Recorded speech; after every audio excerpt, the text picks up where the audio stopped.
Locker Room, with all the sports news you need, live.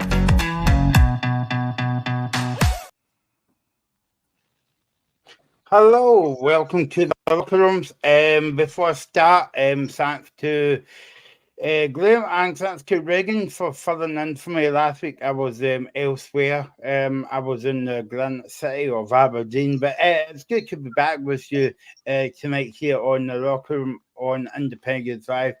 Here until 7 o'clock, get your comments coming in. If you want to comment on Rangers, Kilmarnock, or sorry, Robbie, Midland this week in European football. We're on YouTube and Facebook, and we're on X as well. I think it's till 7 o'clock tonight. Joined by my family of football friends on a Friday night. How many F's can I get into that sentence without saying, you know what? Graham, Alaska, Mikey, and Robbie. I should really do it in order of their ages, but I don't want to do that to Alaska. So yeah. So how are you guys?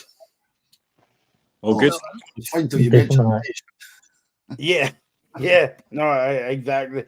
So we're here until 7 o'clock, and we're going to look back in the action, European action this week, and build into the Premier Sports Cup at the weekend. It kicks off tomorrow, and on the second hour we'll look to the women's football as well.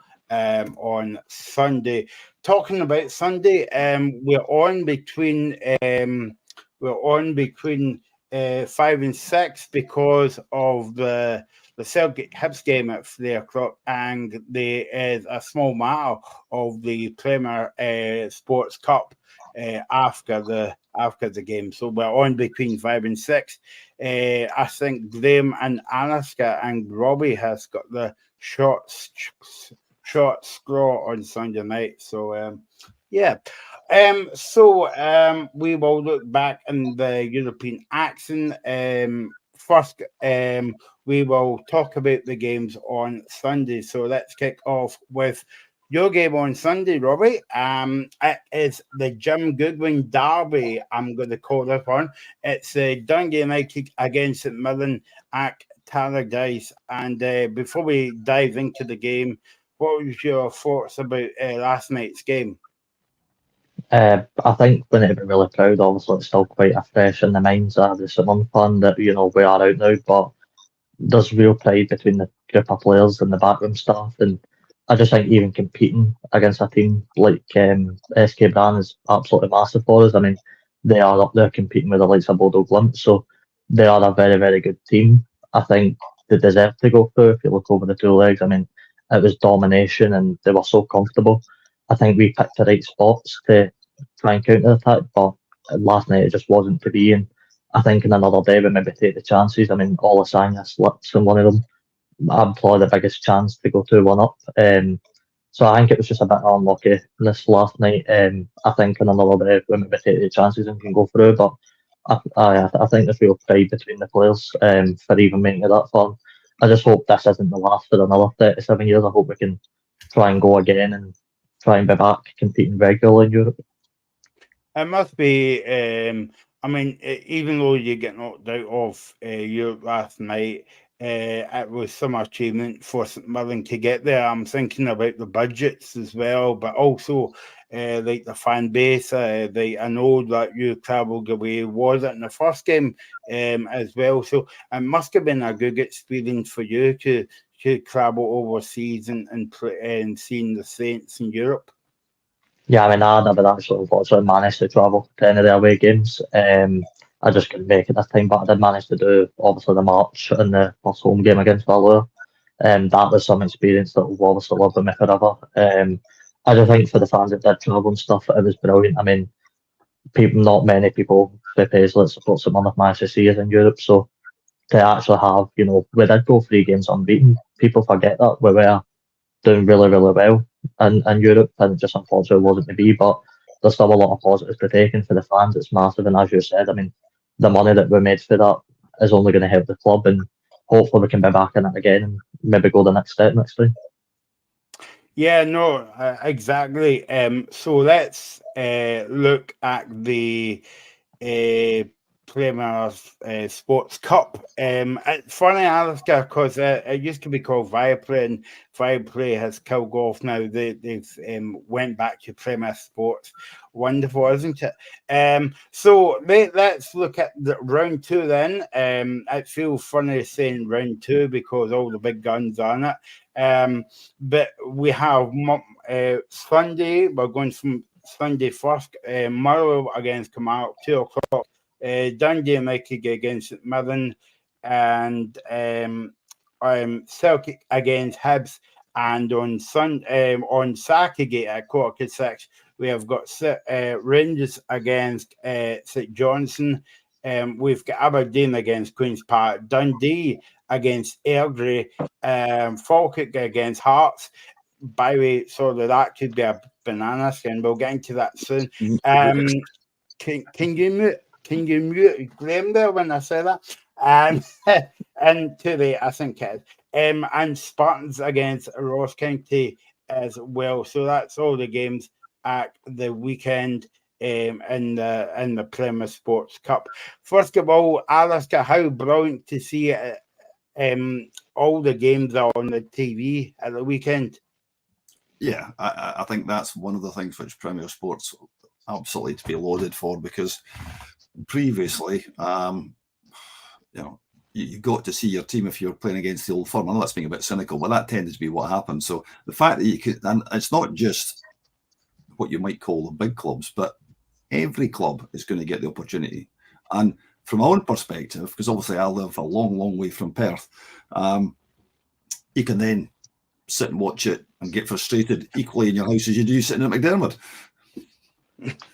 Yeah, no, exactly. It's wonderful, Mikey, to see all the games on the telly, because I know that me and Graham usually moans about it maybe about 5 times a season, but it's brilliant to see that every game's on, and Premier Sports is taking this as a series competition as well. Yeah, it is, and I'm very happy that we get to watch more Scottish football. It's something that I've been sort of saying for a while now, that there needs to be more coverage of Scottish football, or at least better coverage. And Premier Sports looks to be providing that, not only for the other competitions, but for obviously Premiership as well. Yeah, no, exactly. And Robbie is looking forward to watching the derby as well between Dundee United and St Mirren, and Jim Goodwin as well. Graham, yeah, I mean, I suppose we need to be quiet now and kick with Megison that all the games are on this weekend. But I could say something about another channel, but I'm not going to. But no, it's just brilliant to see. It is, not before time. We have numerous times had a go at TV for not showing these games that it's about till they actually did. So yeah, it is good, and there's some decent games there as well. I think we could see some really good games here. I hope so. But yeah, I'm just delighted that finally Premier Sports have taken this up, and it was, although we were hopeless last week, it was good to see them doing the Falkirk Hearts game, although I could have turned up at halftime. But no, it's great. I'm really, really pleased that for once I can't actually be critical, because they're actually doing something right for a change. Brilliant comments coming in, guys. Keep them coming in, and we'll read some of them out. Yeah, going back to European football last night, I know you touched on it earlier, Robbie. We'll mention about Kilmarnock in a wee minute or two, but let's get the sore point out of the way first at Mirren. Just brilliant to see that the team, and I suppose it's good exposure for St Mirren to be in European football. I suppose Kilmarnock as well, because usually when we talk about European football, it's always Celtic, Rangers, but it's good to get outside that bubble basically and look at other teams as well, like the Hearts coming into Europe as well. Yeah, I think so. I mean, Hearts probably have the best chance to try and go through to the Europe League phase. I mean, Victoria Pilsen, yes, they're probably a bit more well known in Europe. They've always been around the qualifiers, but Hearts have that squad there where if Naismith can set it up right, and I'm sure we'll touch on that later against Falkirk. This could be a very, very good chance for Hearts to actually make into the league phase. And I think for Kilmarnock, obviously, they'll probably get the tougher end of the stick playing Copenhagen in the next round. That'll not be an easy game, but if they can go put themselves on the map and try and keep themselves in the game, then you never know, there's a chance there. Just unfortunate for us, obviously, we're now out, but I think over the course of the last few games in Europe, we have put ourselves on the map. I mean, Valor, where, again, we should be beating that team, and it can be labelled embarrassing if you don't, but that team were halfway through the season when we went to play them, and they were never going to be easy for us, and we managed to bring them back to the home leg, still in the game, and we brushed them aside. So I think we've definitely put ourselves on the map for future seasons, and hopefully teams like Hearts and Kelly can do the same. And what about tomorrow, Sunday's game, Robbie? Looking forward to it? It should be good. It'll be interesting to see the reception Goodwin gets for our fan base. Some mixed opinions in there, but it should be a good game. I think Dundee United should be right up for it, and I hope we will be as well. Stephen Robertson was talking yesterday about the game, today about the game, and the quote from the St Mirren website, Robbie, I don't know if you saw it yet, but he says it's a good game to come back to, and it's a good chance to get to the quarterfinal. And I suppose after a defeat like that in European football, it's a good game to come back to, albeit it's away from home. But you know that if you win the game, you get through the quarterfinals. Yeah, I mean, we are only 2 games away from Hampden, so it's a massive opportunity. I think I say every season I want us to play at Hampden, and it never works out. So hopefully this season we can avoid dual form. We love to get Celtic away, apparently, in every single cup draw. So hopefully we can avoid Celtic this time. But that is a real big chance. I mean, every game away from home is going to be hard regardless. But I think we should have enough quality there to beat Dundee United. The one thing I would say is maybe just fitness levels will be a bit lower. Obviously, Gogic, I think it's a big one. He still looks quite injury prone right now, especially with the injury he picked up last week at Pittodrie. So it'll be interesting to see what Robinson picks for the team on Sunday.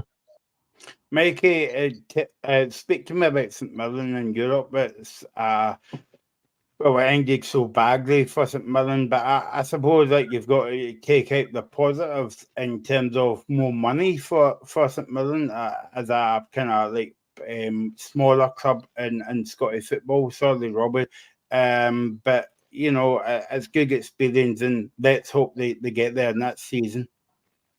Well, I suppose that they probably did exactly what they were kind of expected to do. They were expected to beat Valor and probably not expected to go and beat Brann. So they've probably done what they were expected to do. So I reckon they'll be relatively happy with it. I don't think that they played particularly badly. I just think that they were sort of overpowered by what was a very, very good side. And this is a team that's right up near the top of their league. And I mean, St Mirren, I've never really been challenging up towards the very top of the Premiership, at least in God knows how many years. So it's obviously a very big positive for them to get into European football. And I mean, if they can build off it, then that'd be obviously fantastic for them.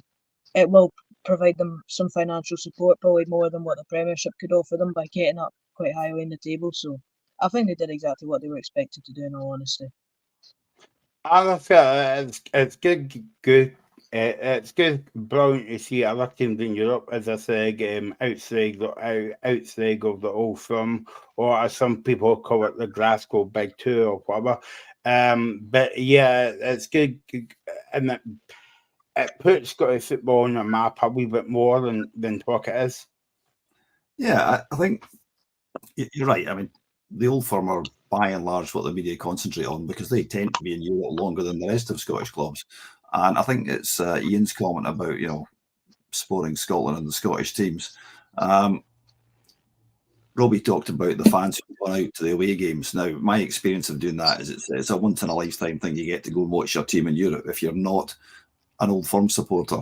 Or indeed Aberdeen, to be fair, or, in the past Dundee United when they were at their peak. But by and large, there's 2 things about it. One, it actually shows at the level of Scottish football, which is, it's not really that great because in the past you'd think back to the 60s, maybe 70s, these are the kind of teams you would go and beat. Whereas now we kind of struggle to get beyond the summer, for clubs like St Mirren, Kilmarnock, etc.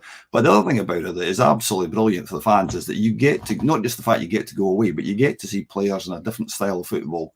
And if you're lucky, you get to see some big teams. Now, we've been very lucky because we had Lucerne, we had Rosenborg, and we had Galatasaray. Now, the chances of getting to see Galatasaray playing in Scotland against anybody is pretty remote.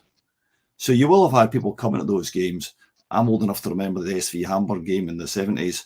People were coming from all over to go and watch that team because it was such a rare thing and there was hardly any television in those days. So it has a huge impact, I think, on fan bases. Not just the financial thing that Mikey talked about, but it encourages and makes fans of other clubs like mine, like Robbie's, think, actually, you know what, we can do this. We can go through this little purple patch and we can compete at the top end of the league. I mean, there's far more to that. I don't want to get into to league organisation and all that kind of stuff, but there's various things that Scottish football could do which should actually, I think, give us a better chance, and league reorganisation being one of them. But generally, you look at the performances. I mean, Kilmarnock, brilliant result for them. I live 7 miles from Kilmarnock. A lot of people I know, Kilmarnock fans, they said, we think we're going to go through with a better team in the first leg, and great result. So, yeah, it's brilliant for Scottish football. It's brilliant for the fans of the teams concerned. And actually, you kind of hope that the vast majority of Scottish fans just look at it and go, this is great to see our names, the names of Scottish clubs actually come up against some of the, not just the giants, but teams you've never heard of before in some cases. You know, I've been to, I think I told you before, when we played in Slovakia, we went on this train, it was like going the Highland Mail train. It was just stopping at people's houses. It was an amazing experience. Anyway, I'll shut up, otherwise I'll be on for the next half an hour. Graham, on the park on Sunday, as I said, it was a Jim Goodwin derby on Sunday. And if anybody gives me stick for that, tough. Dundee United against Mirren, this could be a good game. Yeah, I think United have started all right. They should have beat Ross County last week. I mean, I don't know how the boys missed that chance in the first 10 seconds. It's a terrible miss. But I suppose it's one of these things. St Mirren, coming off the back of that defeat yesterday, they'll be up for this. I was gutted they didn't win yesterday. I really thought when they got back to 1-1, I thought they're going to do this here. But just those 2 late goals, it was heartbreaking for St Mirren. But yeah, it will be a tough game. I mean, this could generally go either way. It could go all the way to extra time, possibly even penalties. But I just wonder how St Mirren will react after that game yesterday, because it was such a disappointment. You do wonder how they will react. European football on a Thursday, a Sunday is very difficult. We found that at our cost, so I've ever been. So I'd probably just go for Dundee United, just because of the fact that St Mirren had that game yesterday, and that will be gutting for them. But I think it could be a very good game. And yeah, I think it'll be very tight though. Mike, good evening to Mr. Rayside. Thanks for watching Stephen. Hope we're well as well. From a Dundee United point of view, Mikey, how vital is it for Tony Watt not to be there now? And Mr. Rayside might be happy because he's back at the well. I think he's obviously important, but he's not their main player. He's not exactly like the biggest loss in the team. They've signed a striker who, we haven't seen exactly how good he is, but he's obviously been signed, so it's not exactly like they're losing a major part to that team. I think they'll play an alright. I don't really think it'll make too much difference to their season overall, because I think they've been kind of expecting it for a decent amount of time anyway. So I'm not hugely surprised, and I don't think it'll be as big of a miss as it might suggest. I think that they've brought in some very, very good creative players. For example, Trapanovsky and Babunski in midfield. I think that they both are going to be very, very integral parts of that team. But I don't think that they're losing a massive amount in Tony Watt if you're sort of taking their signings into consideration in the squad that they've sort of built over the summer. Somebody's commented on the chat. I don't know if this is the long lost families or whatever, but basically says, I have a friend whose uncle is Tony Watt, and I have a chicken outside the back door as well. But there you go, that's for another show. Alistair, what do you make of this game? It's got all the makings of a kind of like old-fashioned cup tie, you would say. Yeah, I think so. I think Graham's right. The fact that St Mirren played in Europe makes a difference. You could see that with Kilmarnock on Sunday. Also, how the manager reacts to that. Now, Graham's got a thing I know about managers changing their teams. Derek McInnes did it last Sunday. It cost them to some extent. So what St Mirren actually do with their team will be important. I agree with everybody. I think it's potentially a very good game. And United were great in the first game, really good. And then obviously not so good in the next game. So very early in the season, I actually think St Mirren, so long as they're not too fatigued by the travel and all that kind of stuff, might just edge this. But I think it's got, as I said, it's the kind of game, if you look at the list of games, you think, actually, that's one of the ones I'd like to go and watch. Let's move on to the game now. Fir Park on Sunday. I was going to say, I presume Stephen will be there. Stephen will not be there on Sunday because I believe that they've not got any, I was going to say any pies there. But no, sorry, Stephen. Motherwell against Kilmarnock. Let's talk about Kilmarnock. Obviously, Rory's not on tonight. I was hoping that he would be on tonight. To talk about Kilmarnock reaching the playoffs of Europe. A brilliant achievement for Derek McInnes and Kilmarnock. It was a very defensive display yesterday, but you know what? It worked. Fantastic for them. Really pleased that they managed to get through. I wasn't sure they would, but then I thought they probably had the better chance of St Mirren because I didn't think Tromsø looked particularly brilliant last week. So I thought if anybody was going to do it, it might be Kilmarnock. And they did it. You know, Joe Wright, the fall guy last week with a sending off, the hero this time with a goal, and it's a great result for Kilmarnock. They will hopefully now use that as a spur because they've not started the season very well. You know, a 4-0 defeat to Celtic Park, 3-0 defeat last week to St Johnstone. They will hopefully use that now as a kind of, you know, right, let's go now. Let's get the season cracking on now. I think this is, again, a very tough game. Motherwell, I actually thought for large spells were actually quite good at handling last week. Unfortunately, not to get a point out of that game.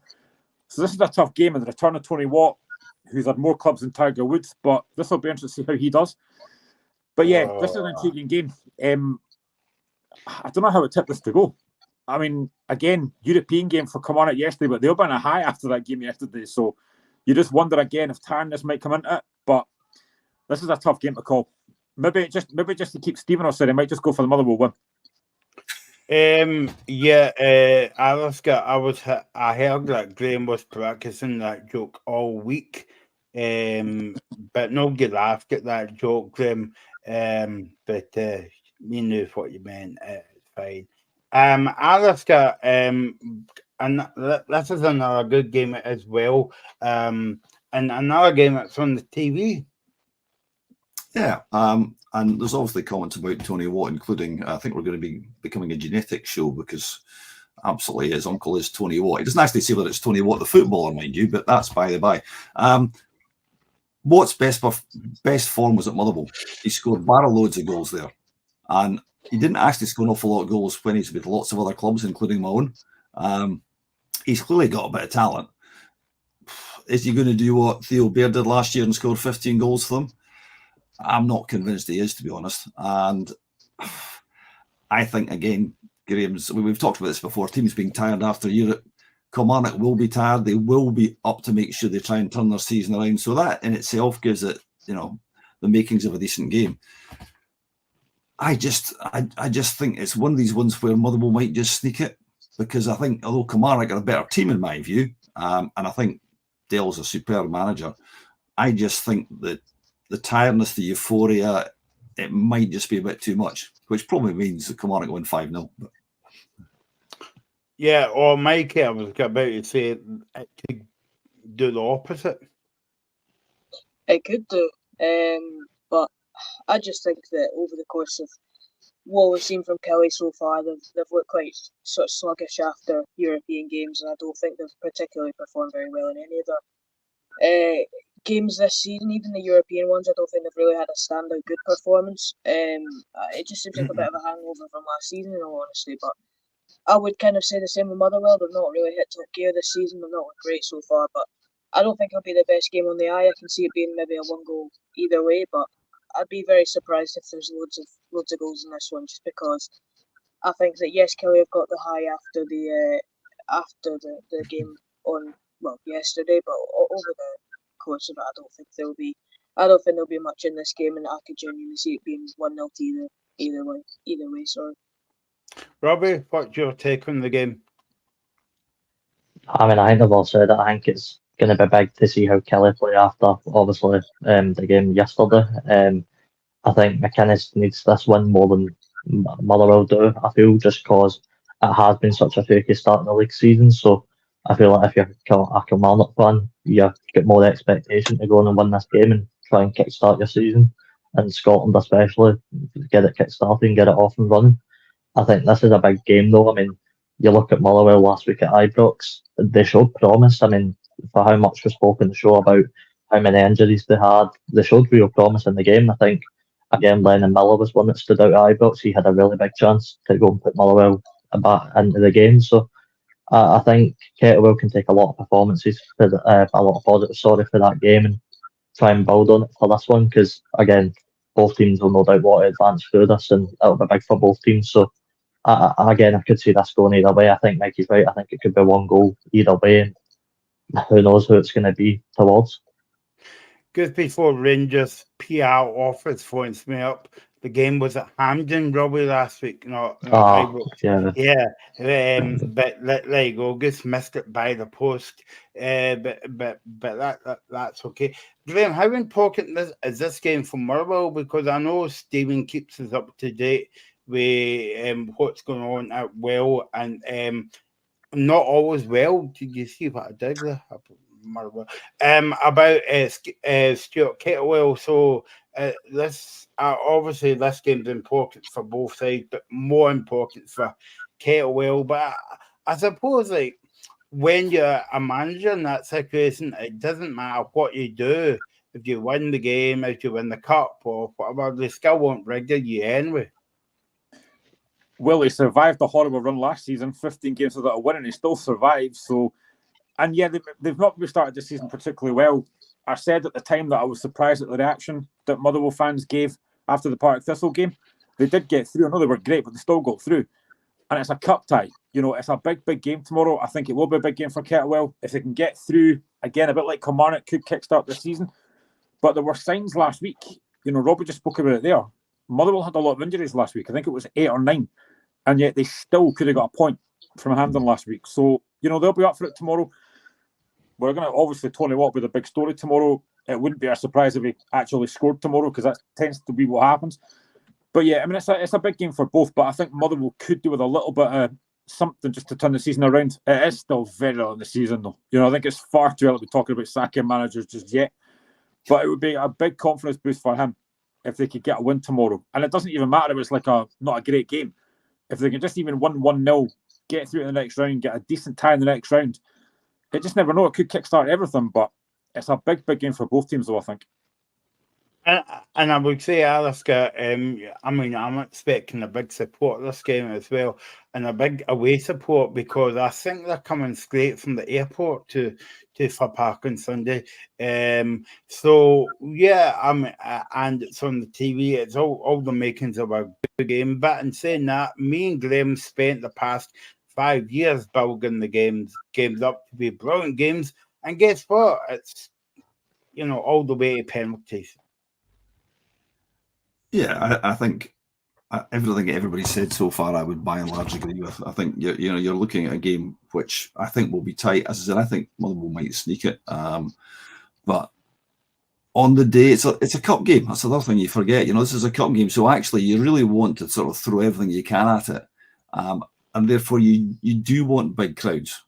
Now, okay, television might reduce that a little bit. That's the downside of television because it's a lot easier just to sit in the house, especially if it's pouring rain. But you then get the, enhanced coverage. If your team wins, you sit and watch it at night on the telly. So I just think it's one of these ones which is difficult to call. Motherwell, for whatever reason, I think we'll sneak it. But I agree with Mikey. There's probably one goal in it, and that's it. I'll be surprised if it's Tony Watt though. That's the only thing I would say, which probably means he'll get a hat trick. But he's, as I said earlier on, he's other than his spell at Motherwell, he's not been prolific. By the way, just to, I forgot to say to you, the Motherwell Kilmarnock game and the Dundee United St Mirren game is a 2:00 kickoff, and you can find the games on Premier Play as well on Sunday. Last word to you in the game, Graham. Motherwell against Kilmarnock. Motherwell against Kilmarnock. Stevens watching, so I'll be careful what you. No, in fact, just go for it. You know, it's a Friday. You know, chill out. You're off for 2 weeks as well. You know, what do you think? Who do you think will win? 6-0 Killie. Nah, I'm joking. I'm gonna go. half-time.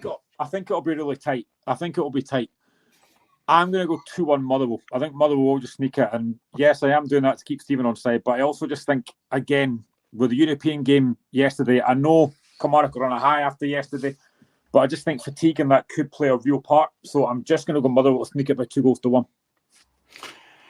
Okay, so we'll be coming back to speak about that last Sunday game in a wee minute or two. But another team was in Champions League action on Tuesday night, and just for Robbie's benefit, it was at Hampden as well. Rangers out of the Champions League, and I know that a lot of, especially Philip Clements, if you saw his press conference today, was dominated by, oh no, that was the worst red card I've saw in my life, sending off. But Mikey, let's be fair, is he papering over the cracks for that? It was a horrendous decision. I think everyone can basically agree on that. However, Rangers probably should be beating Dynamo Kiev at home. I know that the situation at the club is not ideal at the moment, and that's obviously played into it. But I think they'll be desperately disappointed with the performance as well. I think that up until that point, it was not really looking like Rangers were massively on top of the game anyway. Would they have lost 2-0? It's hard to tell, but you can't be going off if buts and maybes. You need to kind of use the game, and it's sort of obviously the final result. And they're out the Champions League in the end. It was a horrific decision. I think everyone could back me up on that. But at the end of the day, would Rangers have got much further anyway with the state they're in at the moment? Probably not. But obviously it's desperately disappointing for them to go out in this early stage, especially when Dynamo Kiev are not exactly the best team in general, and they're certainly in a bit of obviously there's some problems going on where they are at the moment as well. So it really could have been something for it'd be sort of a chance wasted from Rangers, in my opinion. But yeah, I think there was a very disappointing sort of evening for them and for Scottish football in general, you could say. Yeah, Alistair, I was just talking about a big success story for St Mirren. They do what they did, getting to Europe and come out as well, getting to the playoffs. But you would think that, no disrespect to any of Kilmarnock and the St Mirren fans watching, you included Robbie, but Rangers are kind of like 2 levels above them, and especially in European football, especially at home. It doesn't matter if the game was at Ibrox, at Hampden, or at Murrayfield. Rangers should be taking care of these kind of teams. I think, yeah, well, let's deal with the decision. It was wrong. That's straightforward. Was it the worst decision I've ever seen? No, it wasn't. I've seen worse decisions, but then again, that's because, as Graham pointed out, I'm very old and I've seen a lot of football. And you're right, this is a slightly topsy-turvy world. We just finished talking about how good it is for St Mirren, and that's really good. And the St Mirren fans are really chuffed. On the other hand, you've got the Rangers fans who are absolutely raging, partly because of the decision, but also because they're out, and also because, let's face it, there are issues there with all sorts of things at the club, which you hear about all the time. So the thing about it is, for Scottish football, it's not good. Obviously, the way Scottish football is structured, a lot of people don't like Celtic, don't like Rangers, depending which side of the divide they're on. But this doesn't do our coefficient any good in terms of what we were talking about before, about clubs like Robbie's, like my club, even Graham's club. It's important our coefficient is as strong as it can be. So you really do want teams to do well. Fact is, they haven't. And I think it's, you know what, I think Kiev could have won that. Just 11 against 11. Somebody made the point to me, I only saw the second half after the sending off, so I didn't actually see the sending off, though obviously saw the highlights thereafter. Somebody said that the sensible thing would have been to hook him beforehand because he'd had a couple of fouls, and therefore good management should have been, hang on, there's a possible red card coming here. The fact it wasn't deserved is neither here nor there. Rangers have got, well, I'm sure you'll talk about our game against Rangers soon, but I mean, there's obviously a degree of disquiet there. And it's partly, I mean, your comment, Michael, about, should be beating teams like that. I think that's partly, that's a problem we've got in Scottish football, both internally. Celtic and Rangers should be beating teams like St Mirren, Spartans, Falkirk, whoever else. But actually, what makes football what it is the fact that they don't. And we need to actually celebrate that. The comment earlier on I talked about, I think it was Ian or somebody talked about, let's support Scottish teams. That's what makes Scottish football much more enjoyable when you get these kind of results which are turned up for the books. Now, not good for Scottish football, Rangers going out, well, not going out, but going out of the Champions League. But in general, it will be intriguing to see what happens to them over the next couple of weeks. Is obviously not playing at Ibrox is a problem for them, and we'll just see how it all pans out. Can I just quickly say something before you move on? How it's kind of been treated as a bit of a shock, which on face value, yes, but if you look at the situation Rangers are in at the moment, is it really a shock? Maybe not quite as much. And the point that was kind of brought up about the multiple challenges beforehand, I'd say that's more on Clement for not bringing them off, because it's not Jeffrey's fault for going in for the ball, because that's what he should be doing every time. And if the manager believes that he's sort of walking a tightrope and there's going to be one more decision in it, then why not? Why not bring him off?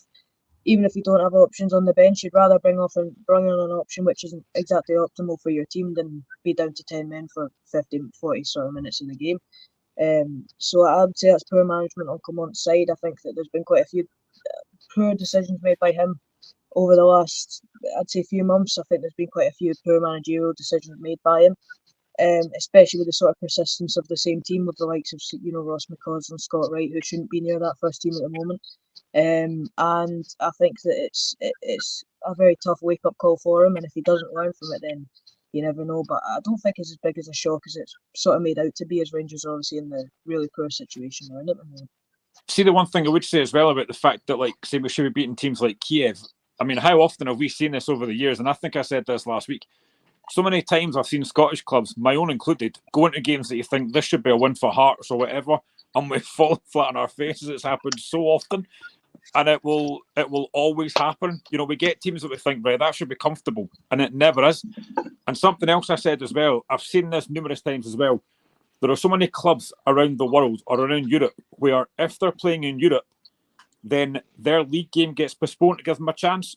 We don't do that in Scotland. And I think that's to the detriment of Scottish football, because again, it'll never happen. But the SFA or somebody in Scotland should be saying, right, do you know what? You've got European football. We want to boost our coefficient. We want to give us the best chance to qualify. So your next game is going to be off. Now, if they'll have to reschedule it, of course they can. But give teams a chance, because other teams do it. But in Scotland, we don't do it. We're asking teams to play on a Thursday, then play on a Sunday, and then play Thursday again. You can't be doing that. You've got to give other teams a chance, I think, but it'll never happen. I would just quickly say though, to that point, there's no way you can reschedule it because they're playing 3 cup competitions, obviously the league included, and we sort of brought this up last week where they don't have time to reschedule the games unless you're bringing the games up to sort of February, March time, which is after the Christmas period when all the injuries and everything's set in. And I think that trying to reschedule games just makes more of a hash of it for the supporters. And I mean, yes, it's very difficult for them to manage. I think that it's a difficult one for Scottish football, but I think that with the amount of games that get played in Scottish football already, that may be a detriment to the game, but that's just how it is. I don't think that there's really any opportunity to reschedule games at the moment, especially with the calendar that we currently have. Michael? Yeah, I mean, I suppose the question I'd have, Mikey, is how do they do it in other countries? Now, it may well be that Graham able to tell us this. The other countries have got a different league structure.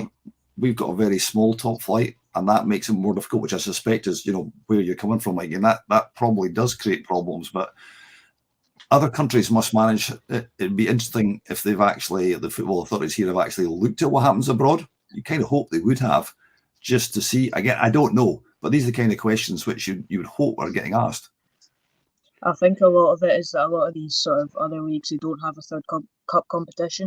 They usually just have the league and the domestic cup. They don't have the League Cup that we have here, especially with the group stages that we have, which sort of stops teams from, well, obviously you can move the season forward a wee bit because these teams aren't playing in the first round, but I think that you can't really move the season in sort of the way that other leagues can, because there's so many more games getting played in Scotland, which are not getting played in, for example, Ukraine or Poland or whatever. And we see it with the championship. When you get games postponed in the championship, it's often ages before they're replayed because they're having to juggle 46 games in a season plus the other cup competitions. But I guess that's just how the game works at the moment, or has for a long time, because I mean the sort of, I guess, cram nature of the Scottish football and even English football sort of doesn't allow games to be rescheduled as sort of flawlessly as it is done elsewhere, whether that's rightly or wrongly. I think it's good for some people, but very bad for I guess the game in general. I guess that's a good point, Alistair. But like, I would maybe agree with Mikey there, because what happens if Rangers postpone the game on Saturday and still get beat? Yeah. So, in hindsight, it would be brilliant to say, okay, well, I'm going to guess the score before Rangers takes to the park on Wednesday night or whenever the game, Tuesday night. But what you got to do, you got to say, well, St. Johnstone has got a cup game on Saturday, we'll cancel the game on the Wednesday night. So, like, if you're going to set a precedent, or I don't know how you feel about this, Robbie, but if say St. Mirren was in Europe on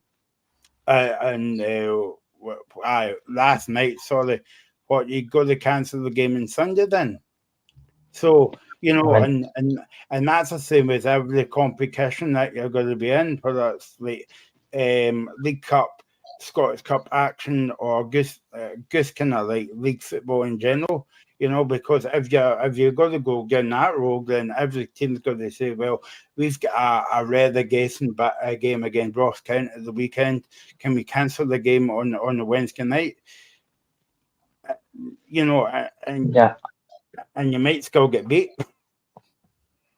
yeah. I mean, it's a tough one. I think I agree with Mike, though. It is practically impossible to reschedule these games for later dates.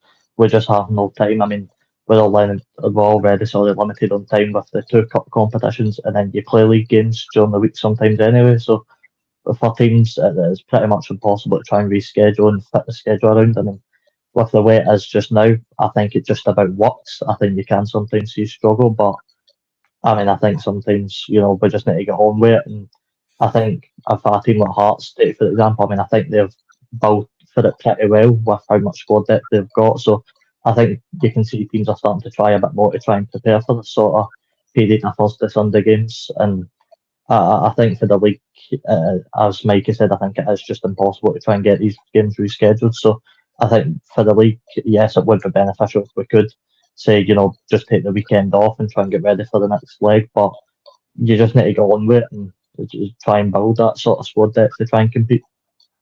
So can I just quickly come in on yeah. something? Sorry to kind of cut you off there, but I'd say that a lot of it's also down to the managers. For example, if Luke Clement has a massive squad there at Rangers, or maybe not a massive squad, but he has a big squad there that he can really utilise for sort of the European games as well. And from my sort of viewing of it, it doesn't really seem to be working like that. A lot of it seems to be either playing the same team from sort of the weekend to the European game, or they're sort of prioritising the league. For these other teams, yes, it's more difficult. For example, Kelly, St Mirren, who don't have that squad depth. But then again, it kind of brings it back to the point of, is Scottish football really good enough to be competing on the higher levels in Europe? Because, for example, if your squad's not got enough squad depth in it, then maybe your team's just not as good as it maybe could be anyway. So, I mean, I guess you could be trying to, I guess we're kind of handicapped in the fact that we don't have the budget that a lot of these other leagues do have. But I'd say that sometimes some of these teams, they just maybe aren't as good as, not that we make them out to be, but just they're maybe not got the same sort of I guess, experience or level as some of these teams that we kind of overlook because, we've not heard of them or we just don't see them very often. Maybe these teams who, for example, like Bran or whatever, would be third place in Scotland, and we're maybe just sort of overplaying how badly the Scottish teams actually do. That's just a sort of observation I'd make of it, but yeah. So let's go on to talk about the game tomorrow night, Alaska. And I suppose when we're talking about Rangers' frailties at the moment, and it's a one-off game, you've got a brilliant chance to reach the quarterfinals if you play the same way that you done against Kilmarnock last week away from home. Well, if Rangers get somebody sent off and gift us a couple of goals, then yeah, we do. But I'm not sure I'd use the adjective brilliant chance. I would say we've got a chance. Rangers have got to win this one. If you're a Rangers fan and you lose this game, there's going to be riots. So I think we talked about, Killie need to win a game to kickstart their season. If ever Rangers needed to win a game, it's this one. If it was at Perth, it might make a slight difference, but not an awful lot. It depends how it goes. We've got a very new team. It's very, very early days yet. We've not beaten Rangers very often in our history. I think I mentioned before it's about a 15% success rate, which is the same as we've got against Celtic, and that's in every game we've played ever, right? So you just have, I'm not a gambler, but I suspect if you go into Betfred or something, or Paddy Power, and look up the odds, Rangers will be quite strong favourites. What you've got to do, I remember, it's just dropping names again, Owen Coyle talking about this. We beat Rangers when we were in the first division in the League Cup at Ibrox, 2-0, which was a good story about that, which I won't tell you just now, I haven't got the time. But Owen Coyle made the point, he says, to beat Rangers in a away tie, cup tie, you've got to rely on two things, one of which is Rangers play really badly, and just about everyone in your team's got to play at the very top of their game. And that's what we've got to do. Now, it's too early days, I think, for the Curran St Johnstone team to have everybody playing at the top of their game. So you then got to get lucky. I think, don't get me wrong, if we can beat Rangers, I will be cock a hoop. But the Daily Record and the Sun will already have 72-point headlines set up saying, disaster and all that kind of stuff. So the chances are we will not win. I don't know what everybody else thinks, but the idea that you get Rangers at a good time, I don't buy into that. I've had, I'm sure everybody else, Robbie and Mike and Graham, you go and play Rangers, they've got injuries, you think, this is a great time to play them. And then they beat you 3-0. I would much rather almost play their full-strength team, because then you know what you're up against. And you're then just hoping for the breaks. Because when you're playing a sort of subpar Rangers team, the guys who are coming in usually try a lot harder. So it doesn't always work that just because Rangers are down, that makes it a brilliant chance. There are also a lot of rumours about Aberdeen potentially signing Sidibe for 500,000. Given the fact that laddie came from 7th tier football, that's not a bad amount for him. It's not. I mean, I've seen stuff talking about a release clause and all that kind of stuff. I'm not too sure about that. He is from 7th tier football. He scored, 6 goals in 8 games at second half of last season. He's already scored a couple this year. I think he's a proper striker at this level. Aberdeen obviously need a striker. He's not even played a full season outside, in a top flight league like the Premiership. He's come from Warrington, 7th tier. So Saints have got him for 2 more years on contract. A lot comes down to the new owner, whether he goes, you know what, we're just not selling him. We're not selling him. We'll keep him for a year. If he scores 15, 20 goals, Theo Bair, there's your example. We won't get 500,000, we'll get 1.5 million, or possibly 2. And he could maybe play in the Championship in England. And that would be good for him. So that's what I would be doing if I was Adam Webb. Whether that's what will happen or not, because I know the club needs money, remains to be seen. Alaska, before we talk more about the game, and obviously this is the first game I've been on with you this season, actually, on the show. What do you make of Adam Webb? Because I saw his press conference, and I don't know if you saw it, Alaska, but the Jeff Brown face next to him was an absolute picture. I don't know if he was understanding what he was saying, or a good Scottish phrase is, Aye, right, mate. So what do you make of his comments, and also, we gave our predictions in the first the first show, and everyone, I'm sorry to say, everyone went for St Johnstone to go down, apart from me. And you know why? I think it's because the owner, I think he's going to pump money into the club. So I think the owner might keep you up this season. Your thoughts on that? Well, first of all, he's not going to pump money. He's pumped a bit of money in, a little bit, but he's going to spend money on the infrastructure around about the ground. He said we're not leaving McDermott for the foreseeable, though he's well aware of the real estate possibilities because it's 22 acres of land with building planning permission. So he's well aware he can get all his money back in one go simply by actually selling McDermott, levelling it, moving to a new stadium, which is what Jeff actually always wanted. But just to illustrate, I think, how Adam Webb has actually taken maybe a slightly different approach. There was a fans meeting at McDermott 2 Fridays ago, and when he was still across here. And he said, they've obviously looked at the finances. Saints lost on record, lost 1.6 million last year. We're going to another loss this year. We haven't got the money to do all the things he wants to do. And he's obviously aware of that. He's talked about it. But let me just tell you a wee story which illustrates, I think, how he's actually kind of got this club. A friend of mine, I was through doing some football memory stuff in Perth on Monday, and I was talking to a friend of mine who works in the council there, who arranged it. And he said, Adam Webb's bought a house in Perth, and he's been going around the pubs to fans. And he was talking to this guy, Kevin Heller, and Kev said, do you want to come along to me and my mate's birthday party in the Sally, this Salutation Hotel? And Adam Webb said, gee, right, yeah, no problem at all. And so Kev's going, right, we'll never ever see him. He turned up.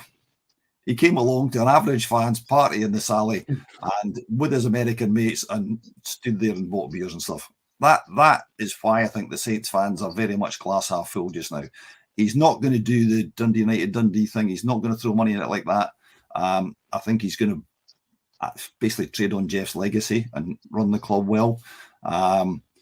We'll see what transpires over the next couple of months because that's really important. We've had one good win. That's all it is. We could get Tonk tomorrow, and we've then got Hibs away. We've got Motherwell, so not counting any chickens.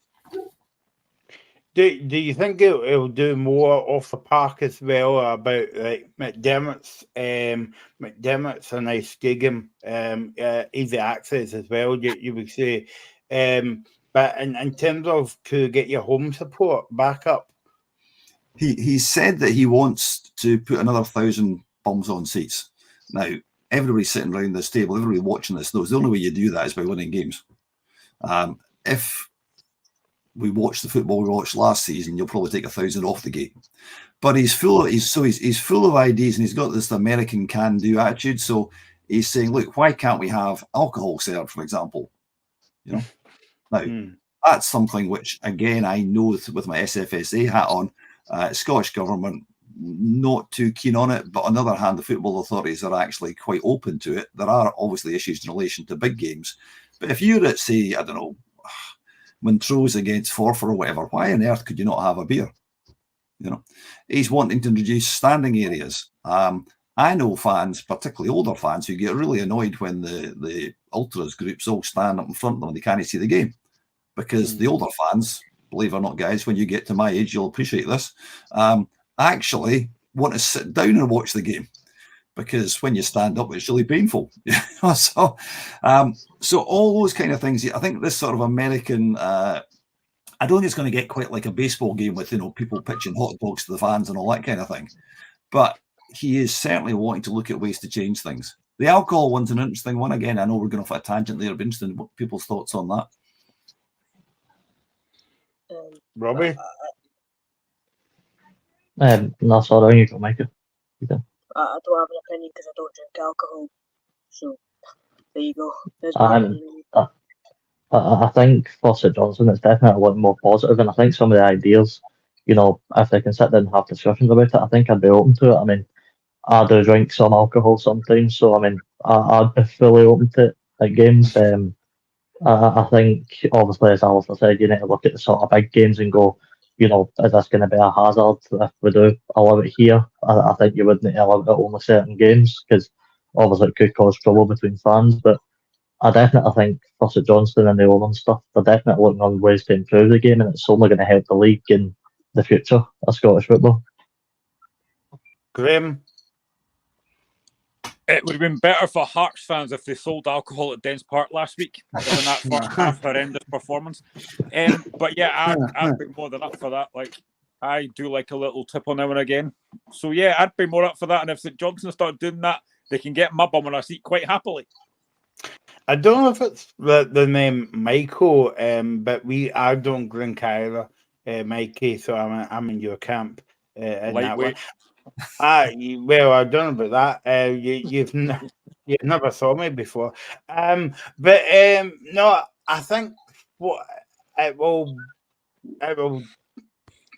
bring more money into the club, Alistair. But in terms of like Scottish football fans, you know what we're like as well, especially if your team's getting beat. I say, what's that grass bottle by with duck? It's coming towards you and stuff like that. So we'll talk about that later on in the show as well. What about the game tomorrow, Alistair? Where is the game going to be won and lost? Obviously, it's a different. It's a bigger part to play in tomorrow, and I suppose that it's not going to be a big home support. Paul Donaldson said that in the chat earlier on as well. Do you think that the first half an hour will be crucial? Because if you keep it to 0-0, maybe the home fans will go on their Rangers backs a wee bit. Yeah, that I can imagine that will be Craig Levine's. Short of scoring an early goal, which is, I'm not sure that's a good idea in these kind of games. I think you're right. If you keep it level for as long as you can, and again, I'm just see what everyone else thinks on this. But if St Mirren or Hearts obviously played Rangers a few weeks ago, but particularly given the sort of disquiet that's slightly simmering below the surface with the Rangers fans just now, as far as I can see, if they don't think they're winning this, then yeah, it will turn. So that would be to our advantage. The end of the day, it will really come down to how well we start. Graham talks about Hearts not starting quickly last season an awful lot. Against Rangers a few weeks ago, they started really, really well. And I've always said this. I mean, the games when I've watched us beat the Old Firm, it's because we go out them, first 15 minutes, you're actually almost as much in their half as they're in yours. That means they're not attacking us. That means you've got a chance of scoring a goal. So on that basis, you then got far less of the game. It then settles down, and then you're looking for a break. I think if you look at Rangers, the one thing that they will fear is that pace of Sidibe, because I don't think Rangers centre backs are particularly quick. So if they can get the ball over the top for Sidibe and get that Rangers defence turned, St Johnstone have got a chance, because generally that Rangers defence looks very vulnerable, and especially at the pace. And Sidibe is lightning quick. So if they can get him through on that set, if they can get him on the turn, they can get in, because honestly that Rangers defence is not very good. I think Kimpioka is actually quicker than Sidibe, believe it or not. I mean, they're both absolute whippets. Alistair, I don't know if you saw Craig Levine's press conference today. He said that the players need to take confidence from last week's game. But I want your guys' comments, right? Because Phil Clement has basically come out and said today, obviously it wasn't a red card, we all know that, and they'll probably go on about it tomorrow after the game as well. But he says that we need to sell before we can buy. Now, I don't know about you guys, right? But over the years I've been doing, I've been a journalist and all that, right? I have never heard a Celtic or Rangers manager coming out with that statement. Now, Robbie, if you were a Rangers fan watching that press conference, would you not be giving your manager stick for saying that? Yeah, I think so, and I think Rangers fans have every right to be worried as well. I mean, it's not looking good. I mean, you just look at the transfers that's brought in. I think I've said that a few times now, that they seem to be signings for the next 3, 4, 5 years. Whereas, the Rangers fans want now signings. They want signings that can compete with Celtic. And, I think if you're looking at Alice's point of view for the game, you just need to look at, that Rangers back line over the last few games. They've really not looked good at all. I mean, it doesn't matter who they've played at the back. They don't look settled at all, and they look almost sort of nervous at the back. So I think it is really worrying for Rangers, and I still think Rangers maybe need to get 4 or 5 more signings in before the fans even start to be a bit happy for the season, because I don't think any of the signings that they've got in right now, bar maybe Czerny on loan, has really looked up to it. So there's still a lot of work to be done at Ibrox, and if you're a Rangers fan, you're certainly worried for the season ahead. Mikey, you were nodding your head there when I said that. Is Philip Clement too honest to come out and say that, because, or else is he getting at the board when they're saying comments like that? I don't think a manager can be too honest. I think that there needs to be a level of transparency, at least to your supporters, especially to your supporters. Sorry, maybe saying it to the worldwide press maybe isn't the best idea. I know that it kind of seeps into the worldwide press even when you're speaking sort of internally within the club anyway. But I think that him being truthful with the Rangers fans is obviously a positive. But I mean, the thing he's actually saying, provided it's true, is obviously very, very poor from a Rangers perspective. It shows that their finances are not in the best place at the moment, and it's just a shambles because, as Robbie brought up, they're signing players for 3-4 years in the future when Philippe Clement's not even sort of guaranteed to be there until Christmas, because I know he's been given that new contract, but let's say things are going as badly as they have been at the start of the season. I mean, Rangers haven't even really clicked into gear yet in any games, in my opinion, apart from maybe the first 20 minutes or so against Motherwell. Apart from that, they've been pretty woeful, and if they continue on the same vein, then I have no doubt that there will be change there if necessary. I would just be I'd be very surprised if I'd be very, very surprised if Rangers end up having a very good season in the end, because everything's looking quite dim and bleak for them at the moment. But I mean, if they go and do something incredible, then fair enough. But I think they're a bit of a wounded animal at the moment. And for St Johnstone, that could either be a very good thing or a very, very bad thing, because they'll be wanting to sort of avenge their performance in the week, but at the same time, the fans could be very quick to get on their back if things start poorly. So it could go one of two ways. But I'd be absolutely astounded if Rangers go on and win the league this season. I've kind of put that out there already. Alistair, before we let you go, I know you said that no matter when, no matter where you play Rangers, whether it's away at home or a couple games, they still are a good kind of opposition and a good squad as well. But I mean, seriously, it is a good chance for St Johnstone tomorrow, and I mean, if you can score an early goal or maybe keep it tight, is it one of these games that you've got to kind of like take the game in stages, basically? Could 10 minutes, 15 minutes, half an hour, and get to half time? Yeah, it absolutely is. I think just to go back a bit before I sort of answer that, and then I will have to head off. Mikey's point about Rangers generally, I think the problem for Rangers fans is that they're looking at this season, and I've described this to a few people in the past. This season's like a sack race. There's only one team that's not in a sack, and it's Celtic. They are going to be so far ahead at the end of the season. And Rangers fans are looking at that, and if there's one thing that annoys them more than dodgy red cards, it's the prospect of Celtic being 10, 15, 20 points ahead of them.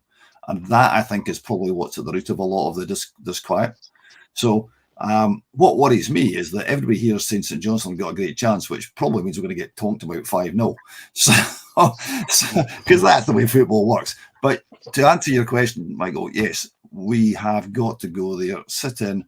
We've got a defence that's no Premiership experience at all until this year. The guys haven't played at this level. So it's going to have to bed in very, very quickly. It's going to have to get lucky. We've lost our best player, the goalkeeper. The boy Ray's not bad. We had some howlers in the League Cup. Where we really are lacking is the middle of the park. There's not much quality there at all. And I think if it's all what ifs and buts and maybes, if we can get to half time, but then you could lose a goal straight away. We've probably got to hold out 20, 30 minutes and get the game bogged down and then start to look for a break. And I think if we can get a goal and then hold on for another 10 minutes, then the crowd really will turn and Rangers will get more desperate. And then Graham's point about the speed merchants, that's when you catch them out because they are unbelievably quick. And Sidibe's incredibly strong, and Benji is, like I say, he's like a gazelle, but he's very skillful. If you saw his trickery for the penalty against Kilmarnock, it was phenomenal. So, yeah, we have a chance, but by the same token, Falkirk have got a chance to get Hearts, which I'm sure Graham will be talking about later on once I'm disappeared. So, let's be honest, we all know what's going to happen tomorrow. So Johnson will do really well for 70 minutes, then penalty Rangers win the game 1-0. That's what will happen. Can I just come in on something though? We say that St Johnstone and, well, obviously Rangers are in such a bad position at the moment. But if you look at St Johnstone, if you look at their sort of incomings, especially the clubs they're coming from, to me it looks like they're setting up for a championship season, and this is just from their sort of incomings on a general basis. Andre Raymond looked good against Aberdeen in the game that I saw him. But if you look at some of the players they're bringing in, Essel, he came in from, I think it was a Ghanaian team if I'm not mistaken. They're bringing in lower league players, sort of Josh McPake, Josh Ray. These are all players that are championship level, and I wonder if St Johnstone, not expecting to go down, but they're building a team that in case they do go down, they can come back up. Usually you see, it's just a weird one to me because you see the sort of incomings, and especially the clubs they're coming from, and this doesn't look like a team that's ready to try and push up the table from last season. It's either very, very, very much just, I guess, trying to secure some sort of space in the league, or they're sort of preparing for if the worst does happen. But it was just a very weird one that I've seen from St Johnstone this summer, and I think that as much as we say that Rangers are in a bit of a mess at the moment, St Johnstone have, on the park in recent years, have been on a rapid decline, more than not even a steady decline. They've been sort of going rapidly downhill, and especially with Craig Levein in charge, who I don't hugely rate as a manager anyway. It's a bit of a weird one in my opinion, especially just the sort of signings that they're making. It looks like they're almost preparing for a championship campaign in the sort of personnel that they've brought in. I don't think the club is preparing for, well, they don't want to prepare for a championship camp. It comes back to the point about Rangers need to sell players before they can buy. We're exactly the same. We've got to get players out, They'll be desperately trying to get Stevie May out. They'll be McPake, in my view, is a serious error. He's just not up to it. Esser Levein really rates, but he's only 18. His first touch is not great, but he really rates him. We've got the most skillful player at the club's Graham Carey, and he's not starting games. That, to my mind, is a problem. But buying players, well, this is maybe for another show sometime, but there's a serious problem in Scottish football. If you go and look at where players are coming from to Premier clubs, it's from the bottom reaches of England. We talked about Sidibe, 7th tier of English football now. As it happens, he looks like he might be a gem. But I think you're right, Mikey. I don't think it's just St Johnstone. Everybody is scraping around because Scottish football has not got a lot of money. Most of the clubs have got sub 10 million turnover, and most of them are sort of a lot less than that. So you've got this enormous gap to even to Hearts and Aberdeen, and then you've obviously got the Old Firm. So it's really, really hard. And when you're losing money, as we are, the remit is quite simple. It's get back so you're not losing money and stay in the Premier. That's all we've got to do this year. Nothing else matters, And see, when I see the sort of point that I made earlier with the whole, should we expect these Scottish teams to go and win in Europe? It's sort of adding on to that point. If you look at St Mirren's incomings, I know that obviously a few of them have worked out very well, but if you look at their incoming lists, they're from the likes of, Brentford's sort of third choice goalkeeper, maybe even less. They've brought in players from Shrewsbury, Lincoln. Would Shrewsbury and Lincoln do anything in European football? No, I'm not saying that, but I'm saying if you're bringing in players from the likes of Shrewsbury and Lincoln who are instantly getting into that first starting 11, maybe it does make you question whether these teams should be expected to win in European football when you look at the sort of calibre of clubs that they're coming from, and they're not exactly star-made men at those clubs. They're kind of being brought in as you said, as sort of just having to get bodies in the door as they're having to get one out, one in. But I think that's an interesting way to look at it if you want to take into consideration the teams that these players are coming from. I don't know, as you said, you can get sort of odd gems, but on the whole, you're bringing in players from lower league football.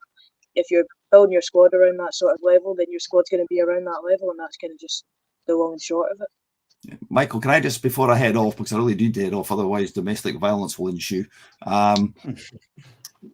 The SFSA will be publishing stuff about this quite a lot in the next month or two, but Mikey's point and the general point about Scottish football and the level of player we got is a concern. It's a concern for the national team. So there's quite a lot of research being done by people like my friend John Litster, by a guy called David Thompson, who's the former secretary of the Scottish Football League. 31st of March this year, so last season, right? That weekend, 31% of the players playing in the Premiership were born in Scotland. That's indicative of the problem for the national team. The problem of actually where these players are coming from, John Litster has a database of everybody who's played in Scottish football ever, right? He comes up to the museum every year and does his digging there. And he tells me that over the last few seasons, what he's seeing all the time is players from the lower reaches of English football, because that's all we can afford. The clubs have not got the money to go and dip in. So you were talking about Rangers and the players they're signing. Robbie was talking about that. Compare that to them signing Terry Butcher, Gaza, Laudrup. It's totally transformed Scottish. It's totally changed Scottish football, not transformed. It's transformed for the worse. And therein lies part of the problem. So at that happy juncture of dismalness and despondency, can I leave you guys to say thank you very much for having me on for this hour, and I will see you on Sunday. Yeah, see you on Sunday, Alistair. Thanks for joining us. Okay, thanks. Good fun as always. Cheers, guys. There we go. That was Alistair Blair. He'll be back on Sunday between 5 and 6. Mikey, I was going to pick you up on the point, but I can't remember what the point was that I was going to make. But I'll come back to that next Pancake Tuesday, if that's okay, when I can remember that. Let's move on to the game on Sunday, Graham. 3 o'clock kickoff, Celtic against Hibs. Before we get to the game, actually, it came out today that there will be no away fans at the first 2 Glasgow derbies at the beginning of the season. Brendan Rodgers actually came out with a good comment, and I want your guys' take on it, and your people watching at home this as well. He basically said, where's it now? He says about the tickets, this is not a Celtic issue. Graham. Yeah, I know it's not. It's a Rangers issue. I get that, but for me, and I think I posted this on Twitter yesterday. Like, I get why the Celtic Rangers game is such a massive game. It is huge. It's always been a massive game, but I think it loses credibility when there's no away fans there. I said that yesterday. I would be, if Hearts did that to Hibs or Hibs did that to us, I'd be raging. You need away fans there. You need that rivalry. You know, Dundee United against Dundee a couple of weeks ago was a brilliant game because it had the fans there. You know, it had that intensity. You lose all credibility when there's no away fans there. You know, they have to get in the table and sort that out. I don't know how they do it, but they've got to do something because it's not fair for either sets of fans to miss out on what is still a massive occasion. And for me, I don't think it's right. You know, fair play to Rodgers. He's come out and spoke about it today. Fair play. I don't know if Clemont's in about it. Yeah. But I just think you need the fans back there. And for me, you look at all the big derbies in the world. They've all got fans there, away fans there. And I just think the Celtic Rangers game now loses credibility because there's no away fans there. And they have to sort it. Robbie, Mikey, before we get to the game, what's your take on the ticket issue? Obviously, we're couple of weeks away from the first Glasgow derby at Celtic Park. It's a bit early this year, actually. It's usually September, October time. But what's your take on no away fans getting into Parkhead and Ibrox? I think that they're going for the last 2 games of the season. But that means that the only way that you're going to get a 50-50 split is when they get, if Celtic and Rangers gets to the, say the final, the semi-final, that's when you're going to see a 50-50 split. But what's your take on it, guys? I mean, I think it's crucial for the fans to be at these games away. I mean, you look last season, I think it was the game where Matondo scored a lovely strike for the left-hand side. I think if you have moments like that, obviously, Celtic scored two in that game, I think. You know, if you have away fans there and the away fans are putting pressure on the home support, then it can really make a difference in these games. And I think Graham said it. I mean, imagine the Hearts doing this to Hibs, or Hibs doing this to Hearts, or Dundee United and Dundee, any other derby in Scotland. Like, it just doesn't seem to happen in any other derby in Scotland. And I think we need to get it sorted out, because we do need away fans at these games, and that's what makes them so special. You know, the away fans going into the stadium, and if an upset does happen, you know, they're right there to cheer the team on. So I think it's absolutely crucial that we do get away fans back at these games, because they are so big and they do mean so much to a lot of people. So I think I agree with 100% with what Graham said. You know, we do need the fans back. Mikey? I think not only does it ruin the away atmosphere because there is none, but it ruins the home atmosphere as well, because they can't play off each other, they can't have that real hatred. So when a goal goes in, obviously there is obviously the passion comes out, but you don't have that same sort of release of excitement, because you don't have the away fans there that have been potentially scored a goal earlier in the game, so you can't get as excited when you score. I think it just kills the atmosphere, and I think it kills basically everything about the game, in all honesty. And I think that only Scotland could ruin the biggest derby in the world by not allowing fans in. It's typical of what we do, and it's pretty embarrassing in my opinion. I think that sort of the very sort of childhood antics of the way that both teams have acted over it, especially one side in particular, I just think that the way that it's being dealt with is pretty embarrassing in my opinion. I think that denying your fans the two best away days of the season, obviously out with Hampden, the best sort of league games of the season, it's just really, really poor. And I think that there needs to be something desperately needed done about it, because I think that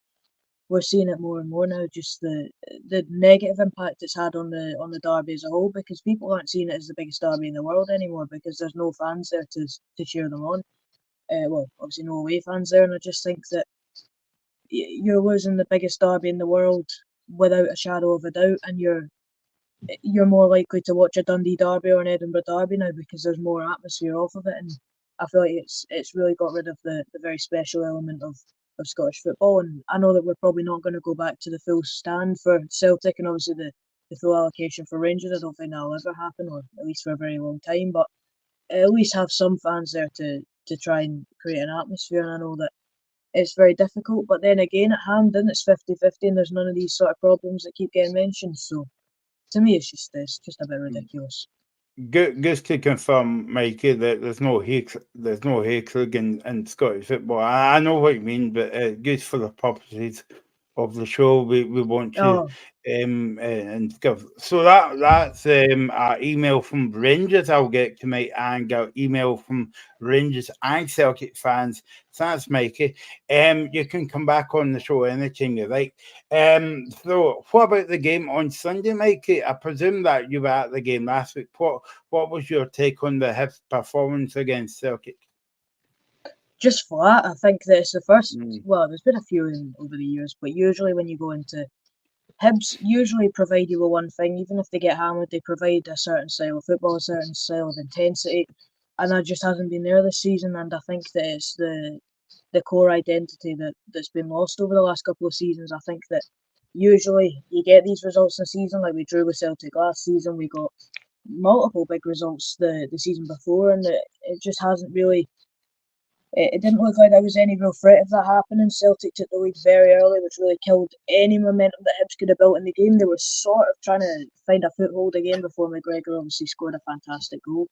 And I just think that there's something really missing with Hibs at the moment. Yes, they're bringing players in, which is very positive. I think that it's something that's very much needing to happen. I think that the signing of Kwon's very positive. I know that he can't play against Celtic, but I think that there's steps being made in the right direction. But the game against Celtic, it was so flat, and it was the same against St Mirren the week before. It's just there's no real threat of him scoring apart from the Kieran Bowie chance, which was less the team, more of just individual brilliance. So it's very disappointing at the moment and very frustrating to watch as a Hibs fan, because you don't see where the creative output's coming from. You don't see where the chances are getting made. You've got creative players who are not creative at all. You've got number 10 Josh Campbell, who I've never seen create a good chance in his life.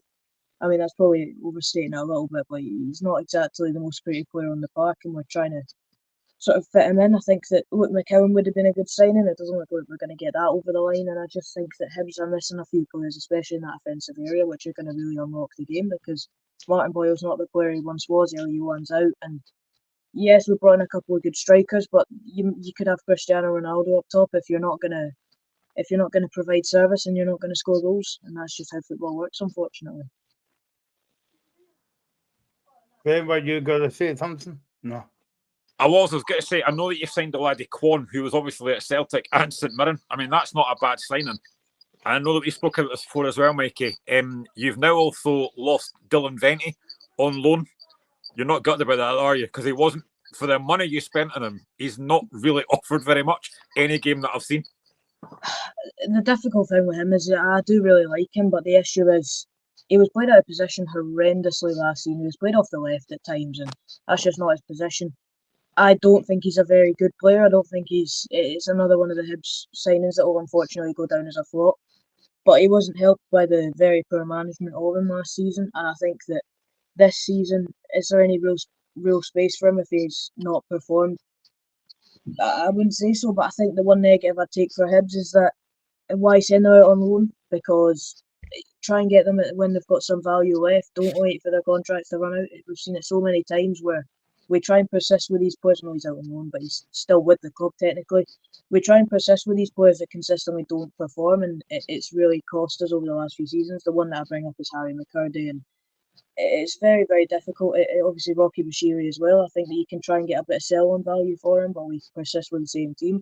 And I think that trying to force a player to work at a team just sometimes isn't the way forward. And I think that's the harsh reality that Hibs we need to be more ruthless. We need to get rid of players when they're not performing. We need to get players out of the team. And I think that's been the issue over the last few years, where if a player's not performing, they get given chance after chance to try and turn it around, when sometimes you just need to get them out of the team and freshen things up a bit. But I mean, yeah, I'm very happy with signing the Kwon, because I think he plugs a gap that was very much missing. I think that there's a big problem in the sort of midfield area at the moment for Hibs, because it's way too easy to get in behind. There's so many midfielders scoring against Hibs at the moment because the midfield's never out to mark them. Just look at the St Mirren game, 3 midfielders scored, or 2 midfielders, but one scored twice. Look at Celtic, Callum McGregor scored, and I wouldn't be surprised if it continues to happen, but I think that Kwon will do a very good job of sort of plugging that gap that's there. Robbie, were you a fan at Kwon? Yeah, I really like Kwon. I was really gutted we never got him back. I mean, that's what I was going to ask him. I mean, yeah, for going forward, I mean, you watched Kwon last season against Hibs when we won 3-0 at Easter Road, and you just seen how creatively brilliant he was in that midfield. I mean, he dominated it single-handedly by himself. So, I mean, going forward, just how big a player do you think he could be? But then, I look very early on in the season, and that's not me trying to criticise David Gray already, but I'm struggling to sort of see the style of play that David Gray wants to play. I'm really not seeing it on the pitch at all. And I didn't see it when you played us either. It just seemed very, the players go out there and try and find Martin Boyle with a ball over the top. It seems very non-identity right now at Hibs. I mean, what's your thoughts on that?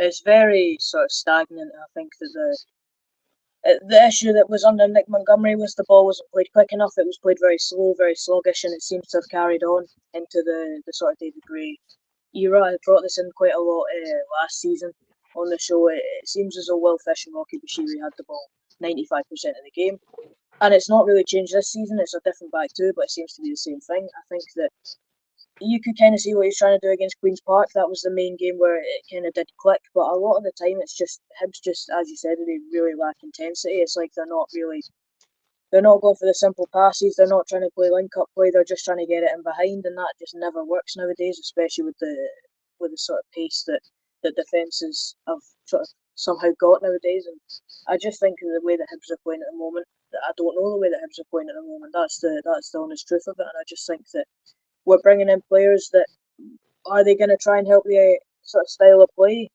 Maybe. I think that players like Junior Hoylett they'll add something, but yet again, I don't really know what the Hibs philosophy will be this season.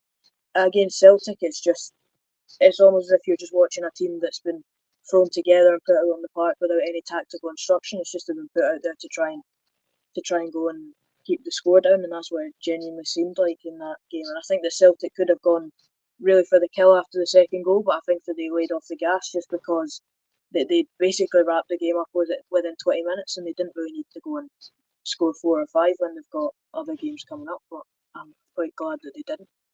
Robbie, the worst kept secret in Scottish football, Adam Ida is finally a Celtic player. They spent a lot of money on him. What's your thoughts on that? Because I've seen a lot of Celtic fans on social media saying that that's over the top and all that. What's your thoughts?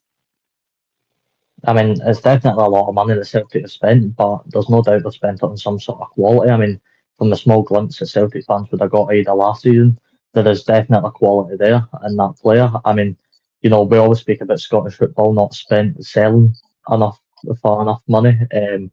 We don't buy for enough a lot of money as well. It seems like, the clubs like to keep their money instead of spending it. So I think for Celtic to spend that big amount of money on it is massive for the club and for Scottish football as well. And I think it shows real intent now. I mean, I just think Celtic, as much as we speak about bad times at Rangers, I'm not saying it's a bad time at Celtic by any means, because it's not, and you're in a very, very comfortable position where you can afford to reject £20 million bids for Matt O'Reilly. But I feel like Celtic for need to get a couple more signings in, a couple more fresh faces in the team to try and mix it up a wee bit, especially in the outfield positions. Maybe somebody to battle for Greg Taylor at left back, because he's been one that I've seen, and I feel like he needs a bit of competition in his spot, and maybe another attacker as well. So I think it's good that Celtic have spent that money on that good a quality player, but spend some more money, try and get some more quality into the team, because at the end of the day, you want to be as dominant in Scotland as possible, and I think Celtic can do that, especially with the way Rangers are at the moment. Graham, I know that you and Mike and Robbie will be seeing the gaps a bit bigger. Yeah, I can argue the point of that, but it's not Celtic and Rangers' fault. Well, I suppose it's not Celtic's fault, as Brendan Rodgers says, and I remember Postecoglou saying that last season when he was here, saying that don't mention Celtic and Rangers in the one sentence, because even though they're two big clubs in Scottish football, they're two totally different clubs. And there's a gap there with Adam Ega coming in with the money that is spent. But I would argue the point, and maybe you would see it different guys, about, is that not up to teams like Hearts, St Mirren and Hibs to try and compete at some kind of level and use your youth academies kind of like a bit better? I know I've had this conversation with you before, Graham, but I know the financial thing is not there, and it might be there one day. You never know, but nobody's actually coming up through the ranks at these kind of like clubs. I'm not going to say that you're going to win the league or whatever, but it's going to make it a better, more competitive league, you would say. I mean, we've got a few good youngsters at Hearts and that have got game time, like Macaulay Kirk. Tate played last season. I'm disappointed we let Mackenzie Kirk go to St Johnstone. We've had Aidan Denham, who's gone to Ross County. We've had quite a few good youngsters there, but you can't compete with a Celtic team that's spending $9.5 million on Adam Ida. Nobody can compete with that. It's impossible. You can bring through as many young players as you want, but you can't compete with that. Celtic, Rangers, maybe not Rangers now because they have to sell before they can buy, but you can't compete with that. And I just think the one thing is, I think the gap's going to get bigger. And I genuinely think, even at this early stage, Celtic look miles ahead even where they were last season. And that's only with Kasper Schmeichel, Adam Ida and Bernard, who was already there. I think Kasper Schmeichel's an upgrade on Joe Hart. I genuinely do. I think he's a cracking goalkeeper. I've always rated him when he was a Leicester. He's a brilliant goalkeeper. And I just think the gap's going to get bigger and nobody's going to compete with that. I could honestly see Celtic being 40 points ahead of third place. I genuinely think that could be how bad it is. And I've said that, I think I said last week, I could see Celtic going the season unbeaten because they just look really, really strong this season. And I think they will strengthen again before the window shuts. I think it's 2 weeks today when the window shuts. They will strengthen in areas as well. I know there's possibility maybe Luke McKibben going to Celtic. Whether he gets in this team, I don't know. But Celtic will win this league comfortably. Again, they'll be miles ahead of everyone else. And you can't compete with that. Hibs have got a lot of money, obviously, from Bill Foley and stuff, but they're not going to spend $2 or $3 million on a player. I know Aberdeen have spent money on a player, £1 million I think they spent, but it's impossible to compete with that. You just can't compete. So would you say, Graham, that and I'll bring Robbie and Mike in here, right? But that's a good point that you've made, Graham. But would you say that within the league that we've got now, there's actually 3 mini leagues within a league? So, like, you've got the top 2, you've got the middle half, and obviously you've got the bottom 6 at kind of fights on relegation every season. So what you're saying, Graham, is within the league that we've got now, we've actually got 3 mini leagues within a league, if that makes sense, because Yeah, Mike. I I mean, mean, I I'd would say argue. so. I would say so, and I just think that. I mean, it's always been a joke that people say, and it's actually happened in the English Premiership now as well, where you talk about Man City and Arsenal. But the Scottish League has always been, why do you support a Scottish team? Because it's only ever Celtic and Rangers. I get that. And it is boring. It is getting boring. But I don't know what else you can do. I mean, short of a billionaire coming to every single club and putting money in, there's just no way you're going to compete with that. But you can argue the point, Graham, that that's not Celtic's fault. No, it's not. Like they can do what they want. It's their money. They can do what they want. They can pay $9.5 million for Bernard for Ida. That's fine. They can sell Matt O'Reilly for however much they want. That's fine. That's entirely up to them. That's not a problem. But for every other team of Scotland, it's impossible to do that. I look at Hearts and our biggest asset is Shankland. We could sell him for 4 or 5 million, get some decent money for him. But then it's how you go about trying to spend that money. It's impossible. And it's only going to get worse. Celtic will get stronger and richer with the money they'll get for the Champions League. And it's just going to get worse. I get asked this all the time. Can a team out with Celtic and Rangers win the league? No. Not in my lifetime. It's never going to happen. No chance. So what game are you going to be expecting on Sunday, Robbie, between Celtic and Hibs? David Gray was talking to the media on Wednesday. I don't know why he's done it on Wednesday. He must have been doing this here first on Friday. About it, he said it's a different game. We're going away from home. We're a different atmosphere. We need to do a lot better. It's a cup game. Anything could happen, and that's it, Robbie. Because I don't think Hibs can afford to go to Parkhead and park the bus. What they might do anyway, but from a spectacle point of view, that it's a boring game. You would prefer for Hibs to come out, because I mean this is Hibs Cup final, basically, to get to the quarterfinals. I mean, I think it's a weird one because any team going away to Celtic Park or Hampden right now, or anybody else that Rangers play, I mean, it's always going to be a difficult tie. And I think the way Hibs set up, that there will be a bit more of a defensive team, just because that is the way you play when you go to Celtic Park. I mean, we do it. I think any other team in the league, bar maybe Rangers, do it as well.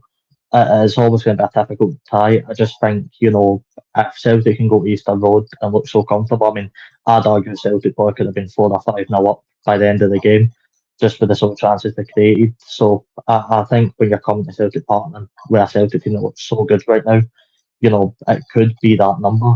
And I think if Hibs can go out and get a real goal, but keep it at 2-0 again, and maybe try and get a goal, keep themselves into extra time, anything could happen. Do I see that happening? Unfortunately, not for Hibs. I can't see a Hibs team going to Celtic Park with the way that they're playing right now and being able to pick up a result, because, I mean, it's not discrediting, Celtic, but Hibs, they look very flat right now. And as Mikey said, they look like they have a lack in identity. So it's going to be a really, really difficult tie for Hibs to try and keep themselves in. But again, that's the magic of the cup. That's why we have it. Anything can happen. So you never know. Mikey, going back to Hibs for a minute, right? I've had this conversation numerous times, and Hibs used to be one of the top teams in the league in Scotland, I would say, but maybe not now. Sorry if I said that, Mikey.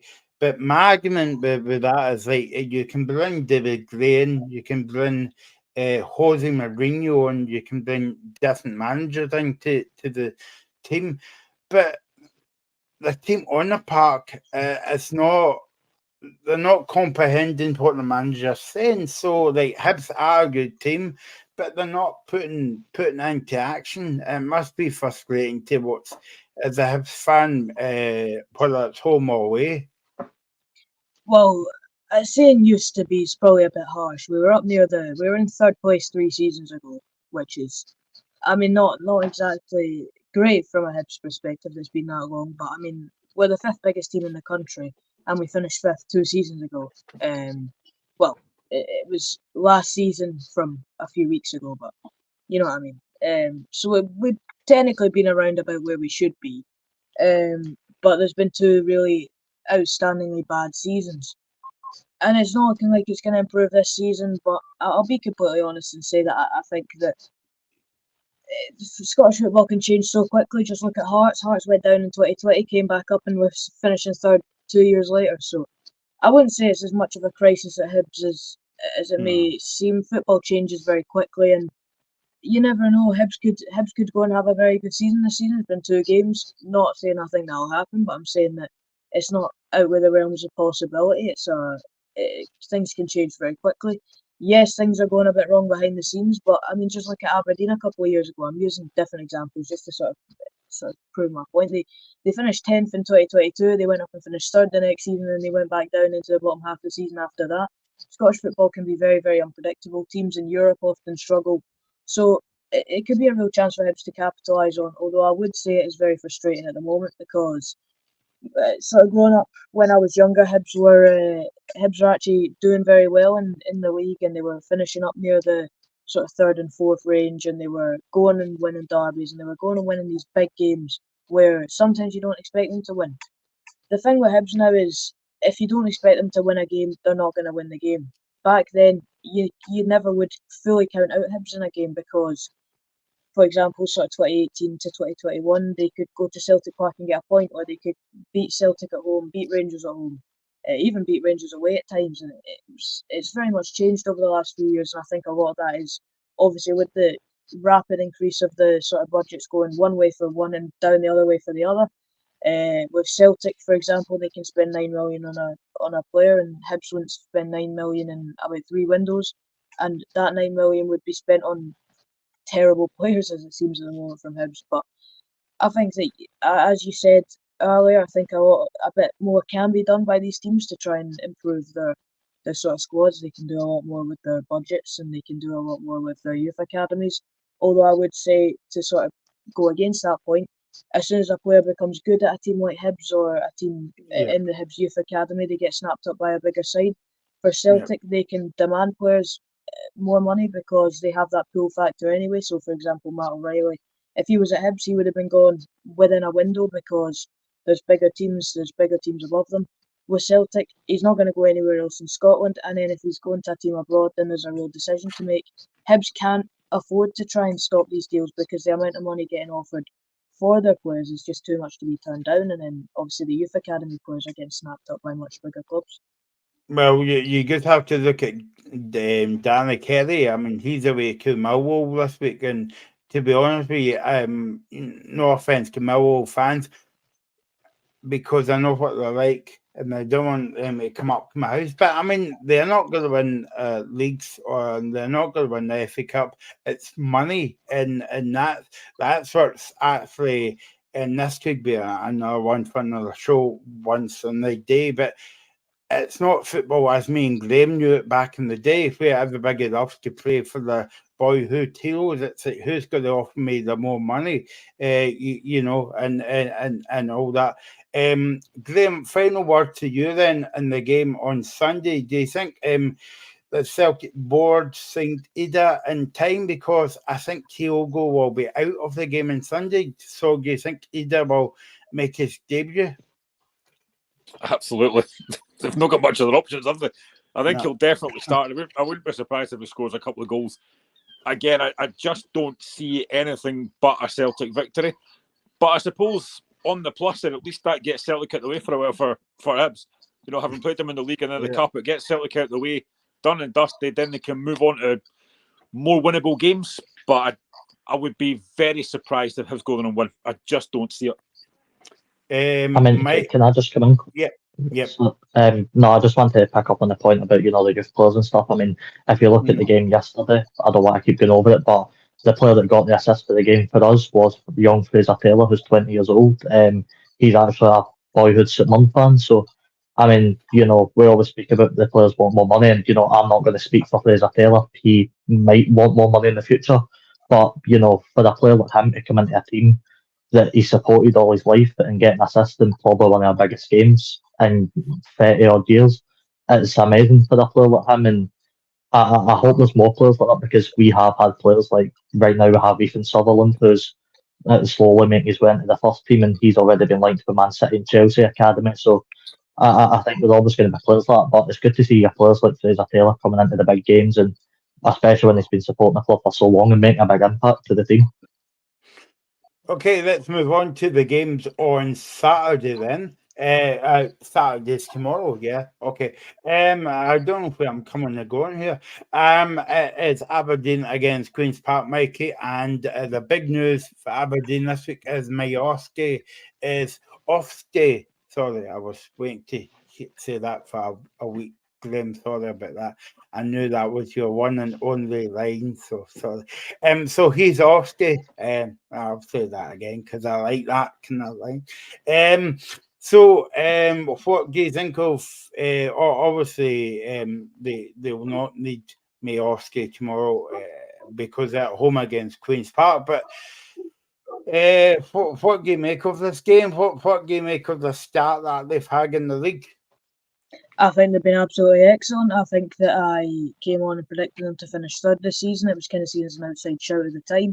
Now I'm seeing a lot more people putting Aberdeen in third. So I definitely did have the opinion that Jimmy Thielen is going to be very good. He's got a very good bond with the players. And even though Majorski's gone now, I think that they can get goals from elsewhere. I think that Shane Morris has looked fantastic. Jamie McGrath has looked absolutely brilliant. And even their midfield is just their entire midfield package is looking very, very strong, looking one of the best in the league. And I think that the way that things have been going at the moment for Aberdeen, yes, Majorski played a big part in the two first games of the Premiership, but in the League Cup he barely featured, and they got over the line. I know that these teams are not exactly the highest quality, but you didn't need him obviously to score all of their goals. And I think that if you're going to look at the game against Queen's Park, I mean, Esther Sokler could probably bag a few against Queen's Park, and Queen's Park don't look a fantastic side at the moment, so I can see it being relatively smooth sailing for Aberdeen. But I mean, never count out a lower league team in the cup, because this is really what maybe their aim is for the season. Because Queen's Park look like one of maybe the 2 or 3 teams in the Championship that can't actually go up. They don't look like they have that quality. But I think that Aberdeen's team without Majorski is going to be very, very strong as well. And that's not even mentioning Duke, who was horrendous last season, but the season before that he was absolutely brilliant, and now he's not going to play for them anymore. So I reckon losing Majorski will be a bit of a loss, but I think they can replace their goals from elsewhere. Graham, I don't know if Paul Donaldson is referring to me because I was up in Aberdeen last week. Amazing scenes, but then he says amazing scenes. It's full time at Piccogli because of Majorski, and yeah, it was good to see the fans bang the goal, giving him, and I think he was a bit upset at the end of the day. But both parties are good. Well, Aberdeen's make a hell of a good money out of it as well. Tomorrow, Queen's Park's going to make some brilliant money out of the game as well. Even if it's not a full house, or even if it's a full house at Piccogli, but they'll be licking their lips to go up there and make money and put on a decent performance. I don't know why Majorski's upset. He's leaving a freezing cold Aberdeen to go somewhere sunnier. I wouldn't be upset by that.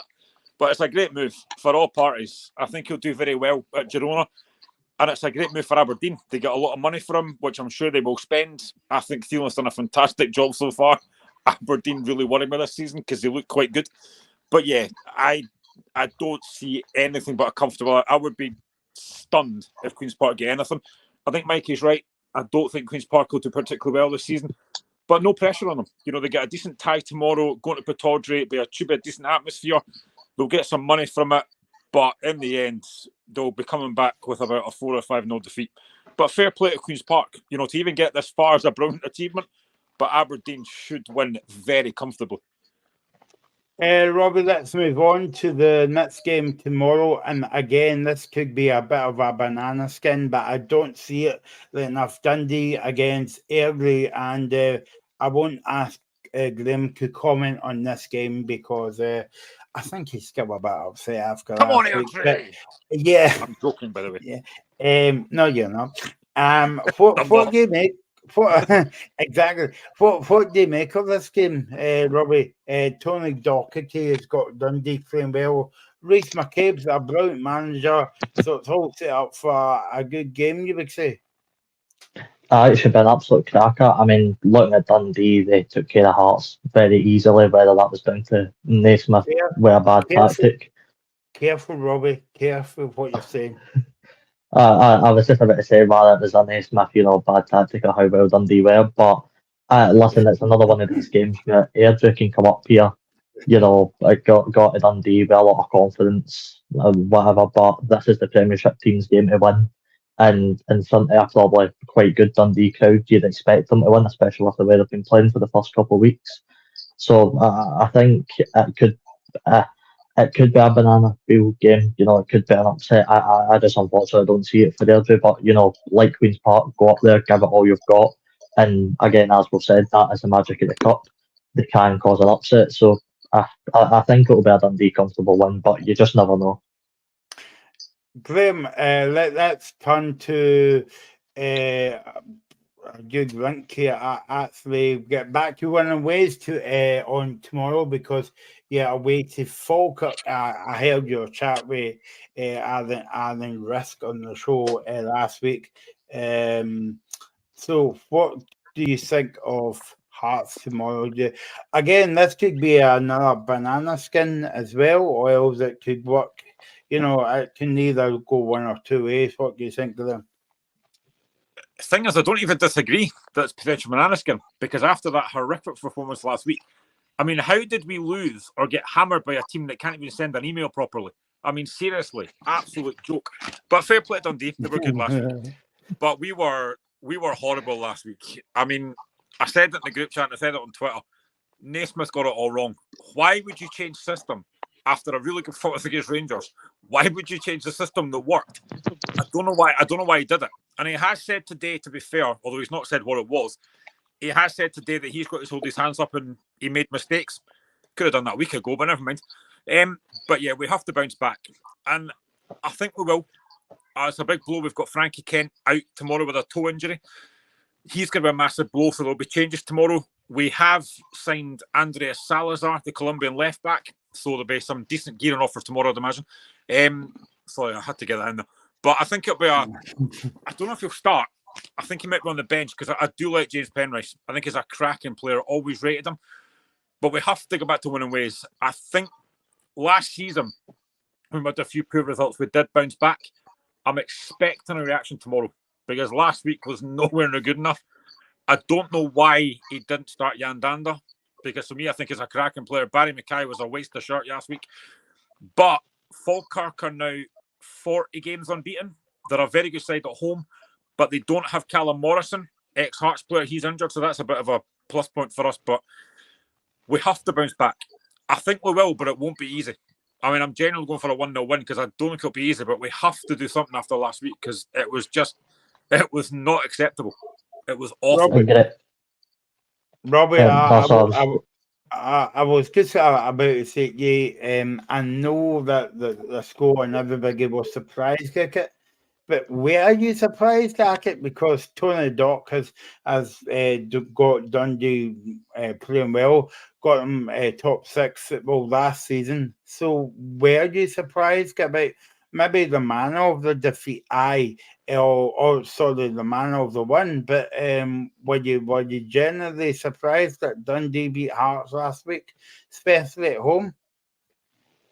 No, I mean, I think Dundee definitely have the quality to go out and put 3 goals by most teams in the league. I was surprised by the manner when it happened. I just didn't see Hearts being able to be that bad, and I'll ask him in a minute, but after I just don't get some of the things that Naismith was doing in the game. I mean, one of the big things was playing Shankland on the deeper level, and that's what I wanted to ask Graham. I mean, obviously I don't watch Hearts weekly, so I don't know, but it's just Shankland in the 10 just seems, I don't know, it seems a bit silly to me. It almost feels like you're writing them out being able to get goals. I mean, I get what you're saying about the pace of Vargas up top, but just, play Shankland in the deeper level and put Vargas on the wing, and I think that would work. So, I mean, I don't know about you, I don't know how many times that's happened with Shankland in the 10, but to me it just seems a bit silly that he's even playing there. But no, listen, I think all credit to Dundee because they set up fantastically and they really took the game to Hearts, and to be honest, it could have been a lot more.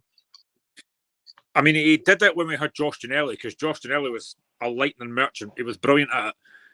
And then last season, we put Shankland back where he should be in his proper role, and he got 31 goals. I think we need to go back to that, get him back up front again. I do like Kenny Vargas, but at times, I think the thing with Vargas, he's still quite young, and there's times he makes really poor decisions. The decision making is terrible. He doesn't know when to pass and when to shoot. Last week, he wasn't great, but nobody was. I couldn't really give a lot of players pass marks last week. Apart from Boateng and Dandy when they came on second half, but the game was done. But we have to go back to 4-2-3-1, get Vargas back out wide where he's better, and get Shankland back up front, because I think we are stifling and playing him in that number 10 role. He doesn't look happy playing there. And we've got players that can do it. You've got Danda, you've got Spittle, you've got Mackay, you've got Liam Boyce. You've got players that can do it. Stick Shankland back up front and let him get back in the goals, because so far at the moment, I'm not going to say he's looked off it because I don't like where he's playing, but we've got to get back up front again. Start playing the way we did last season, because it didn't work last week. I mean, Gerald Taylor, who was brilliant against Rangers, was horrific last week, but he wasn't on his own. There was nobody that really got pass marks last week. They were all terrible. Mikey, you must enjoy last week before he went to East Gilroy on Sunday, and that all came flogging back. But what do you think about the game last week? Well, just on the first point, yes, I absolutely loved it for about 12 hours, but I kind of expected that anyway, because I thought the Hibs would get beat by more, so I was actually relatively happy at the end of the game. But yeah, Hearts were dreadful last week. It was a one-off. For anyone thinking that Hearts are now going to be a relegation battling team, it's not going to happen, unfortunately, it may well be, but they're not going to be in a relegation battle this season, which I've seen some people say, which is utterly ludicrous, but I think that it's a reality check for Naismith. I think that he's shown a bit of naivety in quite a few games over the last couple of seasons he's been there. I think there's been times when he switched to the back three when he didn't need to, and that was obviously apparent on Saturday. Hopefully, from Hearts' perspective, that should be the end of the back three from them. It probably won't be, but I mean, they've been sort of warned by enough now to suggest that maybe they will, but I just don't think they look comfortable. I don't think they look comfortable in any shape. I don't think any of the players look comfortable. And even their best performance of the game against Rangers, their best performers in that game, just looked completely miles off it.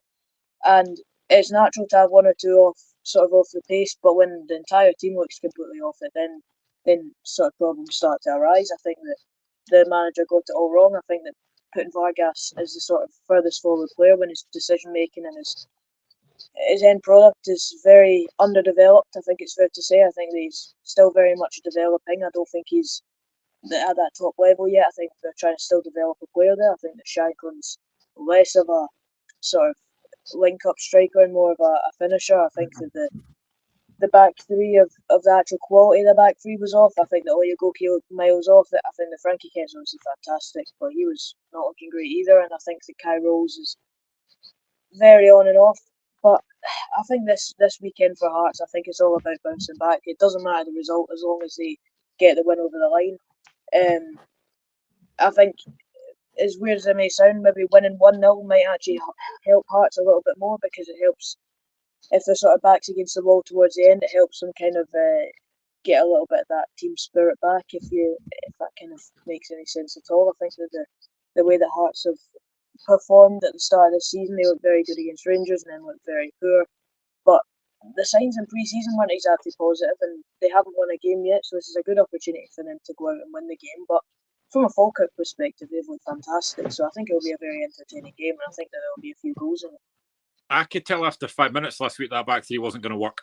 And unfortunately, Naismith didn't see it quick enough to change it. And then where they were getting hammered, they just outnumbered us in midfield. You know, Devlin and Grant were totally outnumbered, and Grant was terrible again last week. So I'm expecting him to go back to the 4-2-3-1 tomorrow. And if he doesn't, I'll be fuming. Okay, Who starts and goes? Xander Clark for me. I'm not dropping him after that. Said it before, I like Xander Clark. Now, it might be that Craig Gordon does come in for the cup games, but I'm not dropping Xander Clark. I'm still playing him for me.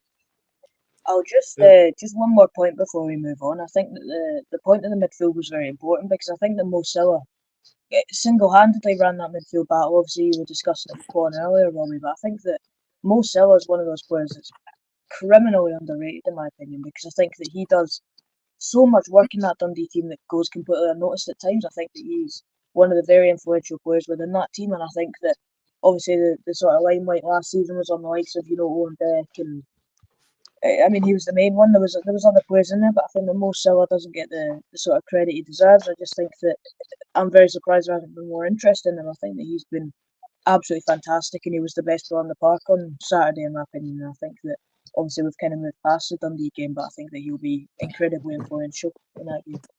Okay, let's move on. We're tight for time. One game left, and it is Spartans against Ross County as well. Robbie, quick word on this one. How do you think this is going? Big chance for Spartans. Yeah, I mean, it's an absolute massive chance for them. I think Ross County, I really like, is it Ronan Hale they've got off front now?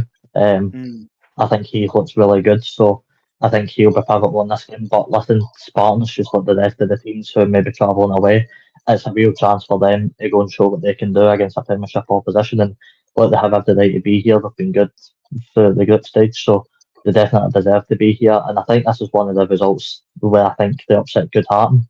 I think Spartans could maybe sneak this win, and I think it would be massive for them. But I think if you're Ross County United, look, getting the point last week was good because I thought Dundee United deserved the 3 points. Obviously, we were unlucky not to be ahead early in the game, but I think for Ross County, you need to go up here and you need to be professional. You need to realise that there is still quality with the Spartans, and I think they can cause an upset if they're on their day, and Ross County aren't. But again, Ross County, they can't really underestimate this team, and they need to go and get the job done. So I think it'll be a tight game, but I just fancy Spartans to sneak it. Okay, let's look at the women's SWPL1, the games on Sunday. Talking about Spartans, they're playing Hearts away to Hearts on Sunday. Hibs is playing Aberdeen. Rangers, Glasgow Derby playing Packet Thistle. Motherwell against Monclose. And the 4:10 kickoff as another Glasgow derby, Celtic against Glasgow City. By the way, just to let you know, the Hearts Spartans game and Hibs Aberdeen games are 1 o'clock kickoff. Rangers is a 2 o'clock kickoff.